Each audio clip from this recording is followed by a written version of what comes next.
성경에도 등장할 정도로 오랜 역사를 가진 무화과는 이집트 여왕 클레오파트라가 즐겨 먹었다고 해서 여왕의 과일이라고 불리기도 했으며 이스라엘에서는 왕족과 귀족들이 좋아해 과일의 귀족이라고 불리기도 했다고 합니다. 하지만 오랜 역사와 달리 우리나라에선 아직도 안 먹어본 사람도 꽤 있는 과일. 오늘은 무화과의 역사에 대해 알아보겠습니다.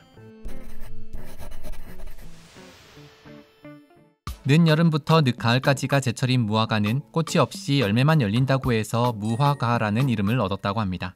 하지만 알고 보면 무화과를 반으로 갈랐을 때 보이는 털 같은 것이 바로 무화과의 꽃으로, 꽃이 열매 안쪽에 숨어 있다고 해서 은화과라고도 부른다고 합니다.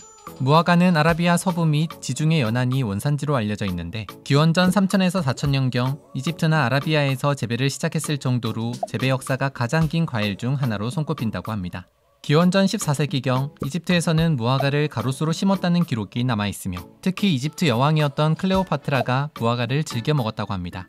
또 고대 이집트인들은 무화과를 많이 먹은 거위들의 간에 지방이 많이 저장된다는 사실을 발견하고 지방이 풍부한 거위간을 만들기 위해 거위에게 강제로 무화과 먹이는 방법을 고안해내기도 했다고 합니다.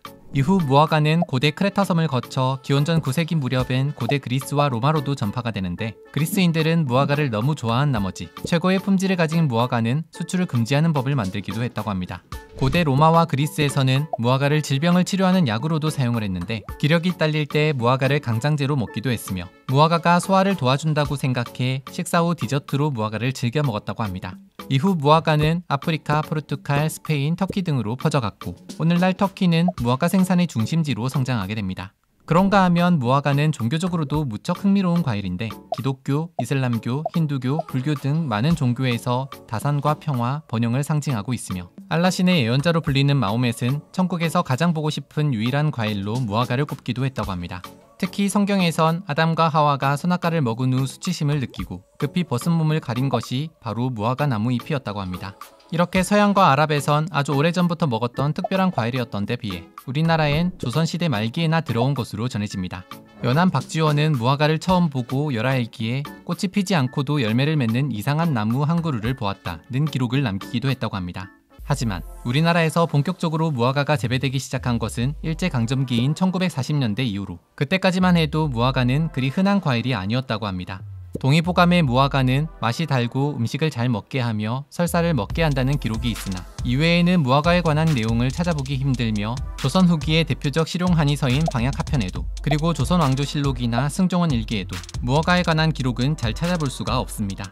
우리나라에서 재배되는 무화과는 크게 세 종류로 조생종인 도핀, 청무화과로 알려진 중생종 바나네, 그리고 가장 늦게 10월부터 맛볼 수 있는 만생종인 제레무화과 복례시가 있습니다.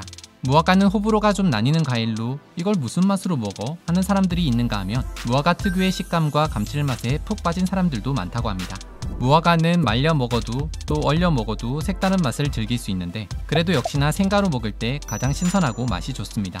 무화과는 껍질이 얇고 부드러워 껍질을 벗기지 않고 먹어도 크게 부담스럽지 않은데 특히나 무화과는 농약을 치면 녹아버리기 때문에 농약을 치지 않고 재배한다고 하니 간단히 물에만 씻어 먹어도 괜찮습니다. 그렇다면 이런 무화과의 효능엔 어떤 것들이 있는지 다음 영상에서 알아보겠습니다.